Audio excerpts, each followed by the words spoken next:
नमस्कार दोस्तों। आज हम आपको लेकर चलने वाले हैं एक ऐसी यात्रा पर जिसमें शक्ति, प्रेम, क्रूरता और एक ऐसा चरित्र जिसे इतिहास ने केवल खलनायक के रूप में याद रखा। लेकिन खलनायक बनने से पहले वह भी एक बच्चा था, एक भाई था, एक प्रेमी था और सबसे बढ़कर एक इंसान था। यह है रावण की अनकही कहानी।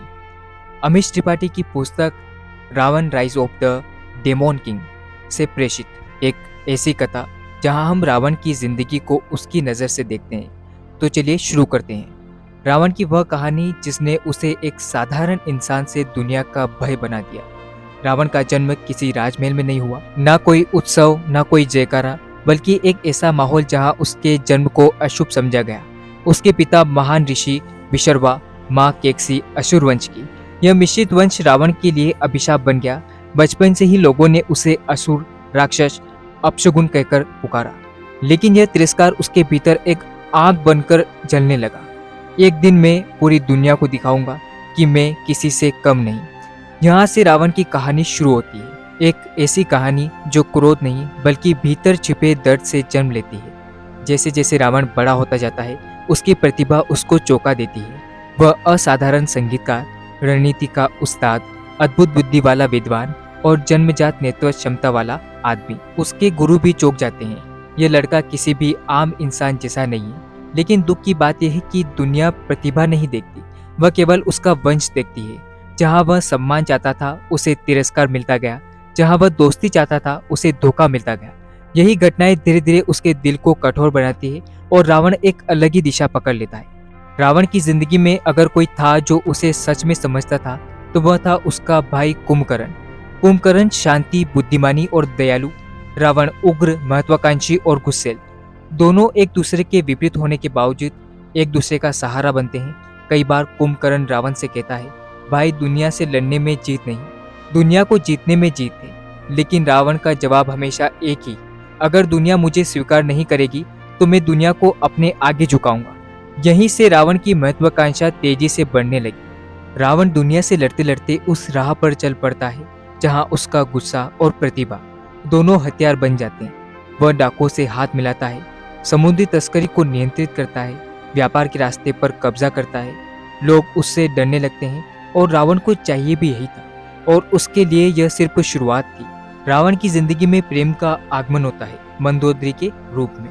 वह रावण को समझाती है, उसके भीतर के दर्द को देखती है जो दुनिया नहीं देख पाती। कुछ वक्त के लिए रावण की आंखों में नरमी आ जाती है। वह सोचती है शायद वह बदल सकता है, लेकिन सत्ता की आग अक्सर प्रेम को जला देती है। रावण का लक्ष्य दुनिया पर अधिकार मंदोदरी के प्रेम से बड़ा हो जाता है और धीरे धीरे उसका रिश्ता भी दूरी में बदल जाता है।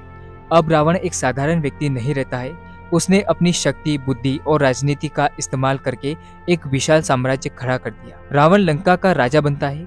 उसे बचपन में दुनिया ने अस्वीकार कर दिया था। आज वही दुनिया उसके आगे झुक रही थी। लेकिन यह मुकुट उसे शांति नहीं देता। यह तो सिर्फ उसकी महत्वाकांक्षा का पहला कदम था। सत्ता मिलते ही रावण का स्वभाव बदलने लगता है। उसके फैसले कठोर, उसके कानून निर्दयी और उसके लक्ष्य अनंत हो जाते हैं। शक्ति एक दवा है और रावण उस दवा का आदी हो चुका था। राजा होना उसे काफी नहीं लगता। वह चाहता है अमरता, अनंत शक्ति और दुनिया पर राज।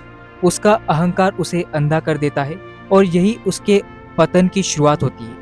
यह किताब रामायण की मुख्य घटना सीता के अपहरण तक नहीं पहुंचती, लेकिन उस बड़े युद्ध के बीच रावण के भीतर बोए जा चुके हैं। उसका अहंकार अब इतना बढ़ चुका है कि वह खुद को दुनिया के ऊपर समझने लगता है। और यहीं से सोच आगे चलकर राम और रावण के बीच इतिहास का सबसे बड़ा संघर्ष बनाती है। रावण महान था, उसकी बुद्धि, उसकी राजनीति, उसकी नेतृत्व क्षमता अद्भुत थी।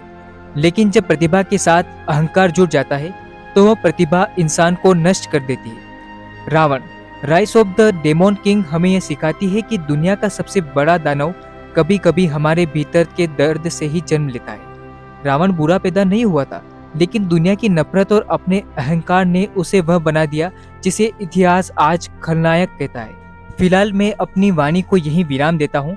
आशा है आपको इस पुस्तक की कहानी बेहद अच्छी लगी होगी। अगर आपको ये वीडियो पसंद आया है तो कृपया इस वीडियो को लाइक कीजिएगा, चैनल को सब्सक्राइब करना ना भूलें। धन्यवाद।